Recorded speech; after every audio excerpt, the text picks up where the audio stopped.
Faut-il éviter le lait à l'âge adulte? Pouvons-nous le digérer réellement? Dans cette vidéo, je vous explique quelque chose que l'on oublie souvent à propos du lait. Restez jusqu'au bout de cette vidéo.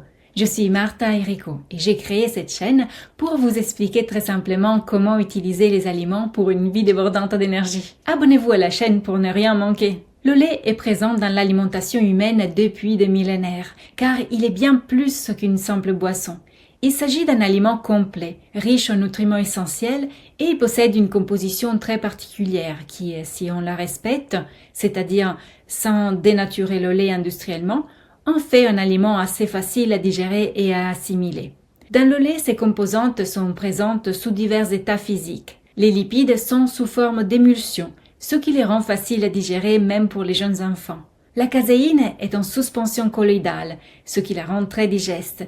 Les sels minéraux, le lactose ainsi que les protéines du sérum se trouvent en solution, ce qui facilite leur assimilation également. Mais cette diversité d'états physiques permet également à l'industrie de séparer aisément les composants du lait et de les utiliser pour produire une multitude de dérivés du lait employés comme ingrédients dans de nombreuses préparations industrielles. Crème dessert, yaourt, glace et différentes sauces. Voyons maintenant ce que le lait contient quand il est entier, non transformé artificiellement, c'est-à-dire quand il n'est pas écrémé ni demi-écrémé. Il contient tous les macronutriments, protéines, glucides et lipides, et les micronutriments, tels que les vitamines. Il est intéressant de remarquer la présence simultanée des vitamines liposolubles qui se dissolvent donc dans les lipides, comme la vitamine A, la K, la vitamine E et surtout la vitamine D, que l'on trouve difficilement dans d'autres aliments.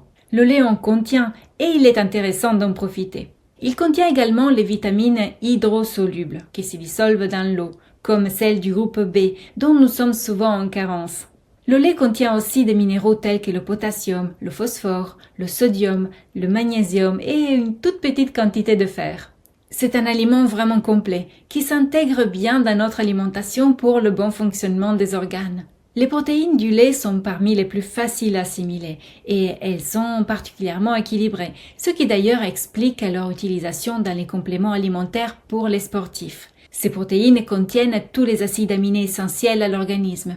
Néanmoins, le fait d'extraire ces protéines et de les utiliser seules, sans les autres composants du lait, met l'organisme en déséquilibre. Si nous voulons bien les assimiler, il est important de respecter la structure naturelle du lait, sans le transformer artificiellement. C'est quelque chose d'important, car si on dénature le lait, pour nos intestins, le lait n'est plus un aliment ami, mais il devient une substance difficile à reconnaître et à utiliser.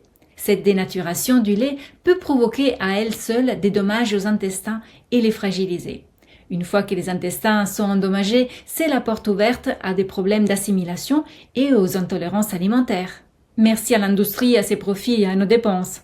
Notre santé humaine est plus précieuse. Apprenons à utiliser les aliments dans leur état originel, sans nous laisser appâter par les nombreux produits industriels qui nous promettent du plaisir immédiat sans tenir compte du fonctionnement de notre corps. De la consommation de produits dérivés artificiellement du lait et des laits écrémés et demi-écrémés est née cette croyance selon laquelle le lait serait nocif pour la santé humaine. En réalité, si nous l'utilisons dans son état originel, juste pasteurisé afin d'éviter des contaminations bactériennes inutiles, tout en gardant chaque composante naturelle, dans cette condition, le lait, non seulement il n'est pas nocif, mais il est très utile pour l'organisme. Seules les personnes réellement allergiques doivent s'abstenir de sa consommation. Autrement, nous pouvons l'inclure dans l'alimentation, surtout celle des personnes âgées, car le lait est un aliment qui respecte les reins.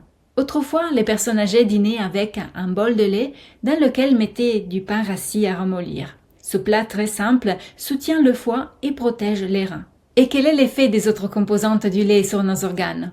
Le lactose joue un rôle clé en facilitant l'assimilation du calcium dans l'intestin grêle, tandis que dans le côlon, il favorise le développement de micro-organismes bénéfiques, notamment la microflore lactique. Lorsque le lactose est éliminé artificiellement du lait, l'organisme perd ses bienfaits, ce qui souligne l'importance d'y privilégier le lait entier.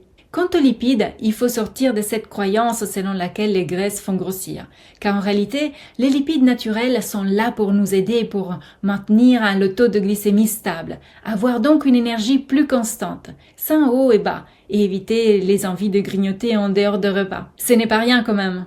De plus, les lipides du lait sont présents dans un état physique facile à digérer. Ce n'est pas comme les lipides des fromages par exemple, qui ont une forme plus complexe et qui donnent beaucoup plus de travail au foie. Les lipides du lait sont simples à traiter, même pour l'estomac. Ces lipides sont aussi essentiels pour notre système nerveux. Ils le protègent et le préservent, contribuant également à prévenir des maladies telles que la sclérose en plaques. De plus, ces lipides du lait assurent le transport de nombreuses vitamines essentielles dont on a parlé tout à l'heure. La K, la A, la E et surtout la vitamine D, qui renforce le système immunitaire. Et qu'en est-il du calcium? Car souvent on mentionne les laitages pour le calcium. Ici je vous parle uniquement du lait, car pour les autres produits laitiers, le discours n'est pas le même. Leur structure ainsi que leur composition sont totalement différentes de celles du lait. On verra les produits laitiers dans une autre de mes prochaines vidéos. Abonnez-vous à la chaîne pour ne rien manquer. Le lait est une excellente source de calcium qui, en plus de renforcer les os, intervient dans de nombreux processus physiologiques tels que la régulation nerveuse et la contraction musculaire. On y trouve aussi du phosphore qui participe à la santé des os et des dents. Ces minéraux se répartissent entre la phase soluble et la phase colloïdale, liée à la caséine.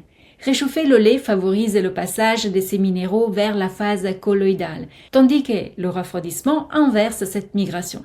C'est pour cette raison qu'on va préférer le lait à température ambiante ou froid, sans le réchauffer. Et dans le lait, on trouve aussi la sérotonine, un des éléments les plus importants qui rééquilibre le système nerveux, en contribuant à améliorer les états émotionnels. C'est la sérotonine qui confère au lait des propriétés relaxantes et apaisantes.